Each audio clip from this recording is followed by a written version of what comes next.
नमस्कार दोस्तों। क्या कांग्रेस अपने पुराने दौर में लौटने जा रही है? जी हां, यह वह दौर है जब इंदिरा गांधी और राजीव गांधी के समय चुनावी हार के बाद पार्टी उन नेताओं पर कार्रवाई करती थी जिनकी वजह से या जिन कारणों से पार्टी राज्यों में हारी है, जहां पे उसे बहुत ज्यादा उम्मीद होती थी। वहां पार्टी कमेटियां बनाती थी, हार का कारण जानती थी, उसके बाद में कार्रवाइयां करती थी। लेकिन पिछले काफी लंबे समय से लगातार राज्यों में हारने के बाद, लोकसभा चुनाव में हारने के बाद कभी पार्टी ने ऐसा कोई कदम नहीं उठाया। लेकिन इस बार पार्टी ने जब 2019 के मुकाबले 2024 में लगभग दुगनी सीटें जीत ली है और पार्टी का हर कार्यकर्ता खुश है कि पार्टी एक बार फिर खड़ी हो रही है। ऐसे समय में पार्टी आला कमान ने उन राज्यों के लिए कमेटियों का गठन किया है हार का कारण जानने के लिए, जहां पार्टी को बहुत सारी उम्मीदें थी और उन राज्यों में लगभग 125 से ज्यादा सीटें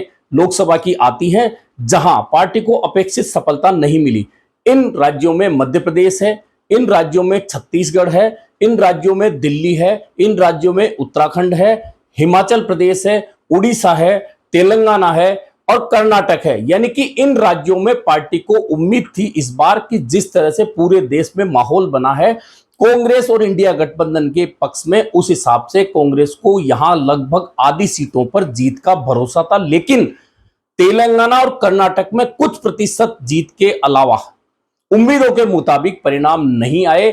ऐसे में यहां की राज्य इकाइयां और प्रभारी अब इसके लिए जिम्मेदार हैं और इस जिम्मेदारी को तय करने के लिए और उन कारणों को जानने के लिए कांग्रेस आला कमान ने अपने वरिष्ठ नेताओं को जिम्मेदारी सौंप दी है कि वे इन राज्यों में जाएं और वह फैक्ट फाइल इकट्ठा करें जिसकी वजह से पार्टी हारी है। यानी कि जो प्रभारी हैं, जो प्रदेश का नेतृत्व है, जो लोकसभा चुनाव में उनकी मर्जी से टिकट बांटे गए, जो जिम्मेदारियां ली गई थी, उनके मुताबिक परिणाम नहीं आए, तो अब फैक्ट फाइल जांचने के लिए कमेटियां बना दी गई है। सबसे पहले तो आपको यह देखने को कि कौन से राज्य में कौन प्रभारी रहा है। तो मध्य प्रदेश की बात करें तो यहां प्रभारी के तौर पर भंवर जितेंद्र सिंह मौजूद थे। छत्तीसगढ़ में प्रभारी के तौर पर सचिन पायलट थे। दिल्ली में प्रभारी के तौर पर दीपक बावरिया थे। उत्तराखंड में कुमारी सैलजा थी। हिमाचल में राजीव त्यागी थे। कर्नाटक में रणदीप सुरजेवाला थे। उड़ीसा में अजय कुमार थे और तेलंगाना में दीपा दास मुंशी थी।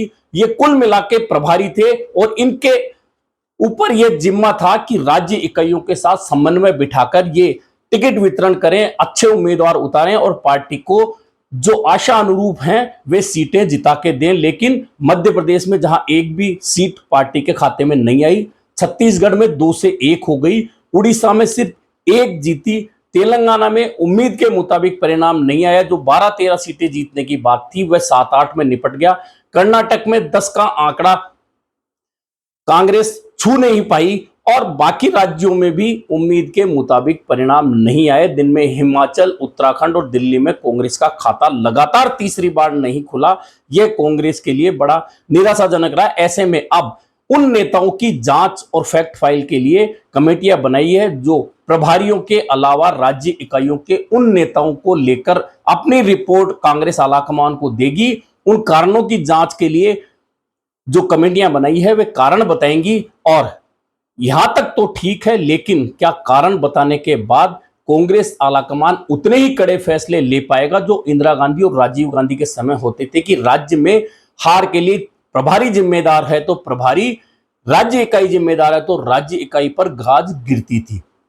सबसे पहले यह देख लें कि आखिरकार किस राज्य में कौन से नेता जाएंगे और यह जांच करेंगे। तो जो कमेटी बनाई है उनमें मध्य प्रदेश की 29 सीटों पर जो जांच है वो पृथ्वीराज चौहान, सप्तगिरी उल्काग, जिग्नेश मेवानी के हाथ में होगी। छत्तीसगढ़ में वीरप्पा मोइली और हरीश चौधरी यह जांचेंगे कि पार्टी आखिरकार क्यों हारी। इसके अलावा उड़ीसा की जिम्मेदारी अजय माकन और तारिक अनवर के हाथ में होगी। इसके अलावा दिल्ली, उत्तराखंड और हिमाचल में पीएल पूनिया और रजनी पाटिल यह जांच करेंगे कि आखिरकार पार्टी की इतनी बुरी हार क्यों हुई। वहीं कर्नाटक में जहां रणदीप सुरजेवाला प्रभारी है वहां जांच करेंगे मधुसूदन मिस्त्री, गौरव गोगोई और हिबी इडेन। इसके अलावा तेलंगाना में जहां दीपा दास मुंशी प्रभारी हैं, वहां पीजे कुरियन, रकीबुल हुसैन और परगट सिंह वे नेता होंगे जो इस बात की जांच करेंगे कि आखिरकार पार्टी हारी तो क्यों हारी। सबसे पहले यह देखना भी जरूरी होगा कि आखिरकार जो पार्टी अचानक 44 और 52 सीटों से निकलकर 100 सीटों के आंकड़े तक पहुंच गई है, उसके बावजूद कांग्रेस आला कमान ने इन राज्यों की हार के लिए कमेटी बनाई है। जबकि अक्सर होता यह है, पिछले 20-25 सालों में आप जाके देख सकते हैं कि कांग्रेस न सिर्फ 2 लोकसभा चुनाव में बहुत खराब प्रदर्शन करके गई है पिछले 2014-2019 में, इसके अलावा राज्यों में पार्टी हारते हारते इतनी सिमट गई कि पूरे देश में कांग्रेस के पास मात्र 3 राज्यों में राज्य सरकारें बची है। लेकिन कांग्रेस ने कभी इतना कड़ा कदम नहीं उठाया। 2019 में तो इतना हुआ, जब पार्टी हार गई, अमेठी से खुद राहुल गांधी हार गए, तो कांग्रेस अध्यक्ष पद से राहुल गांधी ने इस्तीफा दे दिया था। लेकिन किसी भी अन्य नेता ने राहुल गांधी के साथ इस्तीफा देना तो दूर, हार की जिम्मेदारी भी नहीं उठाई थी। और उस वक्त ऐसा लग रहा था कि कांग्रेस में आमूलचूल परिवर्तन होगा, लेकिन नहीं हुआ था।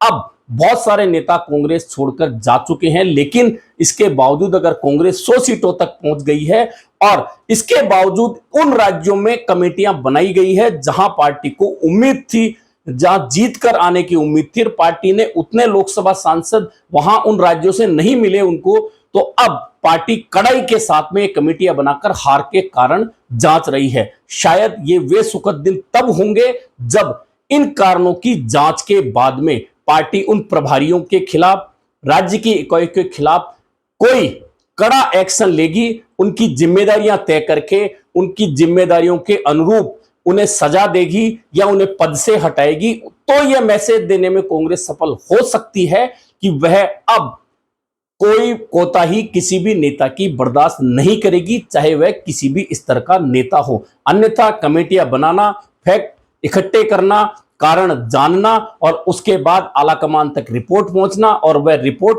ठंडे बस्ते में डाल देना कांग्रेस को फिर उसी स्थिति में ले जा सकता है जैसी 2000 और 2019 में, 2014 में हुई है। अब देखना यह है कि फैक्ट फाइल और कारण जानने के बाद नेताओं की जिम्मेदारियां पार्टी आलाकमान तय करता है या फिर वही ढाक के 3 पात रहते हैं।